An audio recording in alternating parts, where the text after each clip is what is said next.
ಎಲ್ಲರಿಗೂ ಮಹಾಶಿವರಾತ್ರಿ ಹಬ್ಬದ ಶುಭಾಶಯಗಳು. ಮಹಾಕುಂಭಮೇಳ ನಡೀತಾ ಇದೆಯಲ್ಲ ಉತ್ತರ ಪ್ರದೇಶದಲ್ಲಿ, ಅದರ ಬಗ್ಗೆನೇ ಮಾತಾಡೋಣ. Welcome to unleash Kannada.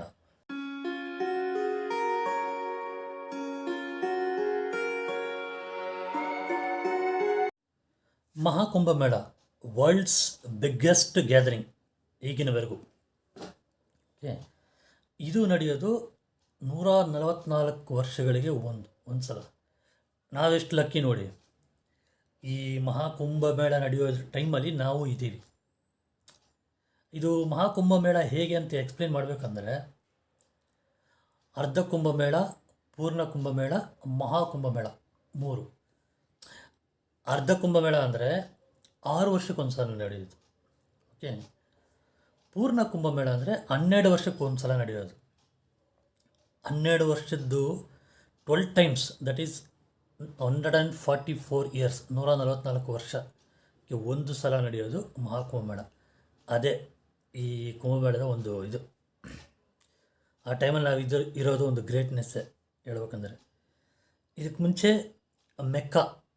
Mecca Madina ಅಂತ ಹೇಳ್ತೀವಲ್ಲ, ಅದೇ ಬಿಗ್ಗೆಸ್ಟ್ ಗ್ಯಾದರಿಂಗ್ ಇತ್ತು. ಈ ಸಲ ಅಫಿಷಿಯಲಾಗಿ ಅನೌನ್ಸ್ ಮಾಡಿದ್ದಾರೆ. ಇವತ್ತಿನವರೆಗೂ, ಶಿವರಾತ್ರಿ ದಿನ ಇವತ್ತಿನವರೆಗೂ 53 ಕೋಟಿ ಹತ್ತತ್ರ ಜನರು ಬಂದು ಅಲ್ಲಿ ಸ್ನಾನ ಮಾಡಿದ್ದಾರೆ. ಎಲ್ಲಿ? ಗಂಗಾ. ಅದು ಬಂದು ತ್ರಿವೇಣಿ ಸಂಗಮ ಅಂತಾರೆ. ಗಂಗಾ, ಯಮುನಾ, ಸರಸ್ವತಿ, ಅದು 3 ಸೇರೋ ಜಾಗನೇ ತ್ರಿವೇಣಿ ಸಂಗಮ. ಇದು ಎಲ್ಲಿ ನಡೆಯೋದು ಆ್ಯಕ್ಚುಲಿ ಅಂದರೆ ಪ್ರಯಾಗ್ರಾಜ್ ಬೇರೆ ಬರೋದೊಂದು ಉತ್ತರ ಪ್ರದೇಶದಲ್ಲಿ, ಅಲ್ಲಿ ನಡೆಯೋದು. ಓಕೆ, ಇದು ಯಾವಾಗ ಸ್ಟಾರ್ಟ್ ಆಗಿದ್ದು? 13th ಜನವರಿ ಸ್ಟಾರ್ಟಾಗಿ ಇವತ್ತಿಗೆ ಮುಗಿಯುತ್ತೆ. ಶಿವರಾತ್ರಿ ದಿನ ಇದು ಮುಗಿಯುತ್ತೆ. ಓಕೆ, ಇದು ಅವರವರು ಇದು ನಂಬಿಕೆಗಳು.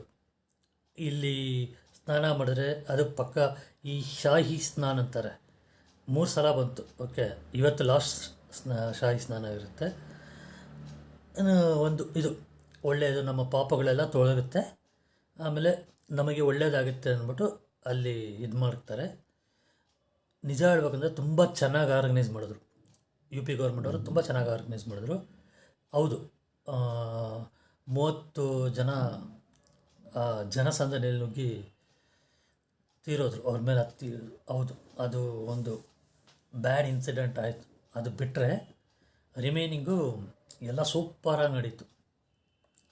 ಇದು ಮೇಯ್ನ್ ಮಿಥ್ಯೇನೆಂದರೆ, ಅದು ನಾವು ಸ್ಟೋರಿಗಳು ಓದಿರ್ತೀವಿ, ಗಂಧರ್ವರಿಗೆ ರಾಕ್ಷಸರಿಗೆ ಜಗಳ ಆಗಿ, ದೇವತೆಗಳಿಗೆ ರಾಕ್ಷಸರಿಗೆ ಅಮೃತನ ಇದು ಏನು ಹೇಳ್ತಾರೆ, ಆದಿಶೇಷ, ದಟ್ ಮೀನ್ಸ್ ಹಾವು ನಾಗರಾಜ, ಅವ್ರನ್ನ ಇದು ಮಾಡಿ ಆ ಕಡೆ ಒಂದು ಕಡೆ ರಾಕ್ಷಸರು, ಒಂದು ಕಡೆ ದೇವತೆ ಎಳಿತಾ ಇರುವಾಗ ಅಮೃತ ಬಂದ್ಬಿಟ್ಟು, ಅಮೃತ ಯಾರಿಗೆ ಬೇಕು ಅಂತ ಜಗಳದಲ್ಲಿ ದೇವರು ಇತ್ಯರ್ಥ ಮಾಡಿ, ಯಾರು ಟ್ರೈ ಮಾಡಿ ಯಾರಿಗೆ ಸಿಗುತ್ತೋ ಅವ್ರು ತಗೊಳ್ಳಿ ಅಂತ. ಆವಾಗ ಆ ಥರ ಎಳೆಯುವಾಗ ಅಮೃತ ಕೆಲವು ಇದು ಬಂದು ಗಂಗಾ ನದಿಯಲ್ಲಿ ಬಿತ್ತಂತೆ. ಆ ಜಾಗದಲ್ಲಿ ಬಿದ್ದು ಈಗ ಅದೇ ಪ್ರಯಾಗರಾಜು, ಅದೇ ತ್ರಿವೇಣಿ ಸಂಗಮ ಅಂತಾರೆ. ಆ ಗಂಗಾ ಯಮುನಾ ಹೊರಗಡೆ ಹರಿಯುತ್ತೆ, ಕೆಳಗಿಂದ ಸರಸ್ವತಿ, ಇನ್ನೊಂದು ನದಿ, 3 ಸೇರಿ ಇದು ಮಾಡಿದ್ದು ತ್ರಿವೇಣಿ ಸಂಗಮ. 53 ಕೋಟಿ ಜನ ಇಲ್ಲಿವರೆಗೂ ಅಫಿಷಿಯಲಾಗಿ ಕನ್ಫರ್ಮ್ ಆಗಿದ್ದಾರೆ. ಅಂದರೆ ಇಂಡಿಯಾದವ್ರು ಮಾತ್ರ ಅಲ್ಲ, ಫಾರಿನ್ ಕಂಟ್ರೀಸಿಂದ ತುಂಬ ಜನ ಬಂದಿದ್ದಾರೆ, ದೊಡ್ಡ ಇವರೆಲ್ಲ ಬಂದಿದ್ದಾರೆ. ಓಕೆ, ನಮ್ಮ PM ನರೇಂದ್ರ ಮೋದಿ ಅವರು ಹೋದರು, ಉತ್ತರ ಪ್ರದೇಶ CM ಯೋಗಿ ಆದಿತ್ಯನಾಥ್ ಹೋದರು, ಆಮೇಲೆ ದ್ರೌಪದಿ ಮುರ್ಮು ಹೋದರು, ನಮ್ಮ ಪ್ರೆಸಿಡೆಂಟ್ ಅವರು. ಈ ಕಡೆ ದೊಡ್ಡ ಇವರು ಯಾರು, ಇನ್ವೆಸ್ಟರ್ಸು, ಆಮೇಲೆ ಪ್ರೈವೇಟ್ ಕನ್ಸರ್ನ್ಸು, ಎಲ್ಲರೂ ವರ್ಲ್ಡ್ ವೈಡು. ಮಾರ್ಕ್ ಜಕರ್ಬರ್ಗ್ ಅವ್ರ ವೈಫು, ಆಮೇಲೆ ತುಂಬ IT ಓದ್ದವರು, ಎಷ್ಟೋ ಜನ ಬಂದು ಅಲ್ಲಿ ಸ್ನಾನ ಮಾಡ್ಕೊಂಡು ಹೋದರು. ಏನಪ್ಪ, ಇದೊಂದು ನಮಗೊಂದು ಹೆಮ್ಮೆ ಅಂತಲೇ ಹೇಳ್ಬೇಕು. ಯಾಕಂದರೆ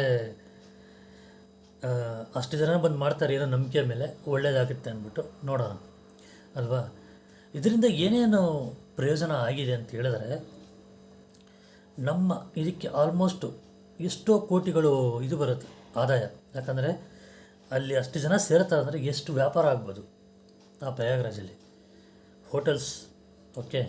ಆಮೇಲೆ ಸಣ್ಣ ಸಣ್ಣ ಐಟಮ್ಗಳು, ಪೂಜಾ ಸಾಮಗ್ರಿಗಳು, ಆಮೇಲೆ ಮಾಲೆ ಅದು ಇದು ಮಾರೋರು, ರುದ್ರಾಕ್ಷಿಗಳು ಮಾರೋರು, ಊಟದ ವ್ಯವಸ್ಥೆ ಮಾಡಿರೋರು, ಓಕೆ, ಲಾಡ್ಜಿಂಗು, ಬಟ್ಟೆಗಳು, ಸಾಕಷ್ಟು ಅಷ್ಟು ಬಂದು ಹೋಗಿರೋ ಜನಕ್ಕೆ ಮಿನಿಮಮ್ ಪರ್ ಹೆಡ್ 5,000 ಅಂತ ಲೆಕ್ಕ ಹಾಕಿದ್ರೂ ನೀವು ಥಿಂಕ್ ಮಾಡ್ಕೊಳ್ಳಿ. 53 ಕೋಟಿ ಜನ ಬಂದಿದ್ದಾರೆ ಅಂದರೆ ನೀವು ಥಿಂಕ್ ಮಾಡಿ ಎಷ್ಟಾಗಬಹುದು ಅಂತ. ಓಕೆ, ಇದು ಉತ್ತರ ಪ್ರದೇಶ್ ಇಂಪ್ರೂವ್ಮೆಂಟಿಗೆ, ಡೆವಲಪ್ಮೆಂಟ್ಗೆ ಆಗುತ್ತೆ. ಆ್ಯಸ್ ವೆಲ್ ಆ್ಯಸ್ ಈ GST ಎಲ್ಲ ಆ್ಯಡ್ ಆಗಿರೋದ್ರಿಂದ ನಮ್ಮ ಇಂಡಿಯನ್ ಗೌರ್ಮೆಂಟ್ಗೆ ಬೆನಿಫಿಟ್ ಆಗಿ ಅದು ಆಬ್ವಿಯಸ್ಲಿ ನಮಗೂ ಬೆನಿಫಿಟ್ ಆಗುತ್ತೆ. ಇದರಲ್ಲಿ ಕೆಲವ್ರು ಹೇಳ್ತಾರೆ ಅಲ್ಲಿ ಹೋಗಿ ಅದೇ ದಿನ ಸ್ನಾನ ಮಾಡ್ರೇನೋ ಆಗೋದು, ಬೇರೆ ದಿನ ಮಾಡಿದ್ರೆ ಆಗಲ್ವ. ಅದು ಅವ್ರವ್ರ ನಂಬಿಕೆ ಅದು. ಓಕೆ, ನಾವು ಹೋಗಿ ಮಾಡಿಲ್ಲ ಅಂದರೆ ಬೇರೆಯವರು ಹೋಗಿ ಮಾಡಬಾರ್ದು ಅಂತ ಏನಿಲ್ಲ, ಅವ್ರವ್ರ ನಂಬಿಕೆ. ಓಕೆ, ಮೆಕ್ಕಾ ಮದೀನಾಗೆ ಹೋಗೋದು ಅವ್ರ ರಿಲಿಜನ್ ನಂಬಿಕೆ.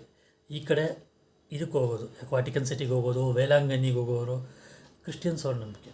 ಇದು ನಮ್ಮ ನಂಬಿಕೆ. ಓಕೆ, ಅವರ ನಂಬಿಕೆಗೆ ಧಕ್ಕೆ ತರೋವಾಗ ಏನೂ ಮಾಡೋಂಗಿಲ್ಲ. ಅವ್ರ ನಂಬಿಕೆ ಅವ್ರು ಹೋಗ್ತಾರೆ, ಮಾಡ್ತಾರೆ, ಬರ್ತಾರೆ. ಅಲ್ಲಿ ಹೋಗಿ ಸ್ನಾನ ಮಾಡಿದ್ರೆ ಇದಾಗ ನೀನು ಹೋಗ್ಬೇಡಪ್ಪ, ನೀನು ಮಾಡಬೇಡ.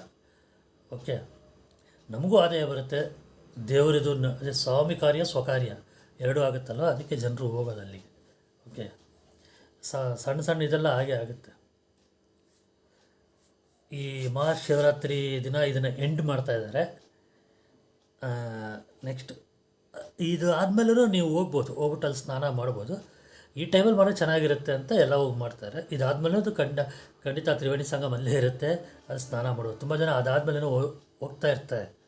ಓಕೆ, ದೊಡ್ಡ ದೊಡ್ಡ ಇವರೆಲ್ಲ ಹೋಗ್ತಾನೆ ಇದ್ದಾರೆ. ಆ ಜನರು ಇದನ್ನು ನೋಡಬೇಕಲ್ಲ, ಯಪ್ಪ, ನಾನು ಫಸ್ಟ್ ಟೈಮ್ ಇದು ನೋಡ್ತಾ ಇರೋದು. ಫಸ್ಟ್ ಟೈಮ್ ನೋಡೋಕ್ಕಾಗೋದು, ಯಾಕಂದರೆ 144 ವರ್ಷದಿಂದ ಒಂದು ಸಲ ಬರುತ್ತೆ ಅಂದರೆ ನಾವು ಒಂದು ಸಲನೇ ಲೈಫಲ್ಲಿ ನೋಡೋಕ್ಕಾಗೋದು. ಅದನ್ನು ಈ ಟೈಮ್ ಒಲಿದಿದೆ ನಮಗೆ ಅಲ್ವಾ.